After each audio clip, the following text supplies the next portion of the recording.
Welcome to my YouTube channel. Ipapasyal ko po kayo ngayon dito sa aming isang amenities dito sa aming community.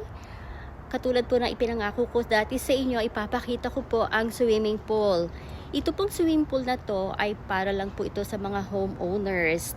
Okay, so kailangan po ng fob para po makapasok doon sa loob ng swimming pool kasi exclusive lang po ang swimming pool na yan para po sa mga homeowners. So ipakita ko na po sa inyo. Let's go! Okay, so nandito na tayo sa swimming pool at para makapasok tayo, kailangan natin itong fob. So kailanganin natin ito para po tayo ay makapasok. Ayan, okay. So, ito pong swimming pool na to, exclusive lang po ito sa mga homeowners. Nakita niyo kung gaano kalaki yung swimming pool na yan? Ang pinakamataas po ay 5 feet. Yan po ang pinakamalalim. I mean, ang pinakamalalim, pinakamataas. Ang pinakamalalim po ay 5 feet. Ayan po. 3 feet ang pinakamababaw. Okay, so alam niyo po ba dito during summer talagang maraming nagsiswimming, maraming nagpa-party dito. At ayan, nakita niyo yan, yung mga puwan na yan.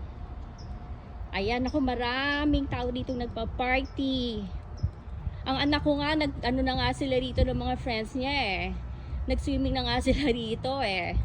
So, napakaganda po nitong amenities na to at meron pa rin po itong mga shower room nandun po. So syempre after swimming, pwede silang mag-shower doon.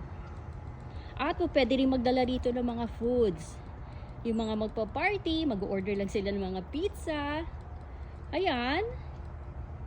Ayan, merong shower room dyan, merong dyan restroom. Pero itong amenities na to, this is open from morning until 10 p.m. So pagdating po ng 10 p.m., sarado na po ito. Pero yun nga, katulad ng sinabi ko, po pwede rin namang mag-swimming ang mga bisita as long na bisita ng mga homeowners dito. Kasi kung hindi ka bisita at outsider ka, napadaan ka lang, hindi ka po pwedeng mag-swimming dito kasi nga merong kanya-kanyang fob ang bawat homeowners at hindi ka basta-basta makakapasok. Okay, so ayan o, ang ganda o, may lamesa dyan pag gusto nilang magkainan. Ayan po, napakalaki po nitong itong amenities na to. Isa po ito sa amenities ng homeowners, para po ito sa mga homeowners lang. Ayan po oh. At ang laki ng swimming pool. Pero yun nga, kung ang mag-swimming dito ang mga bata, kailangan should be accompanied by adults. Pwede silang mag-sunbathing doon.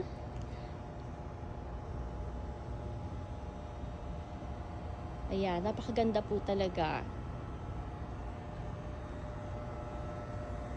At dito po, first come, first serve. Wala pong mga advance reservation. Halimbawa may party kayo, first come, first serve po dito.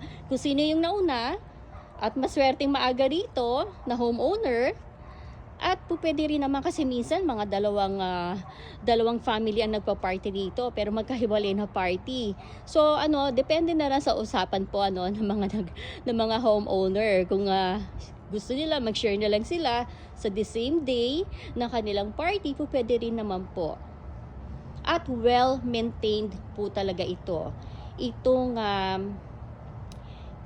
swimming pool na to ay talagang well-maintained. Every week po talagang nililinis po yan. At dito po naman sa labasan ng swimming pool na to, ipapakita ko po sa inyo ha. Meron po ditong maliit na palaruan ang mga bata. Ayan ang kagandahan dito. Meron slides. Ayan po. So, yung mga bata, let's say, ayaw nilang mag-swimming. Ayan, merong slides dito para naman sa mga bata. May maliit na palaruan para sa mga bata. Ayan.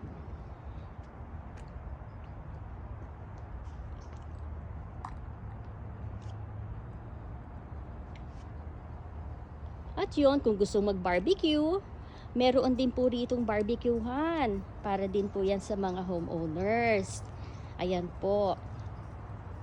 Halimbawa, meron kayong small gatherings at gusto po ninyo dito sa may swimming pool at dito magbo-barbecue kayo. Yan, may mga built-in na barbecuehan. Ayan. Gusto nyo mag-grill dyan, po pwede po. At ayan ang mga lamesa. Talagang well-maintained, talagang napakalinis.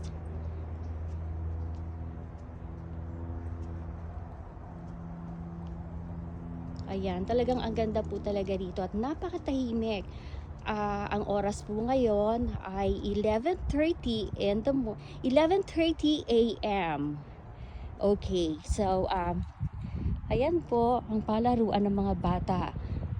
Most of the time, pagka weekends, marami talaga dito mga batang naglalaro, kaya nga nakakatuwa eh. Kasi yung mga bata dito talagang nag-e-enjoy talaga sila. At itong community namin na to napakatahimik. Kasi hindi siya daanan talaga ng mga sasakyan. It's a very private community po. Ayan.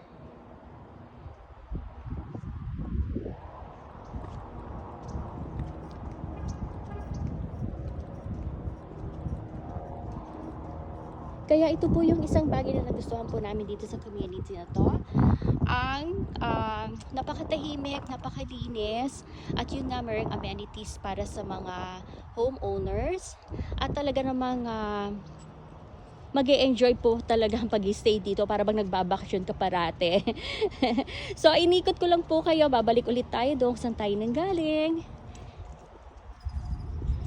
Ayan, ay yun nga, hindi nga basta-basta basta-basta makakapasok dito kasi you need to have a fob bago po makapasok dito. At pagka nawala po ang fob, meron pong bayad to replace the fob, like I think about $45. Ayan po, talagang napakaganda. Pag weekend ako, ang daming tao rito talaga.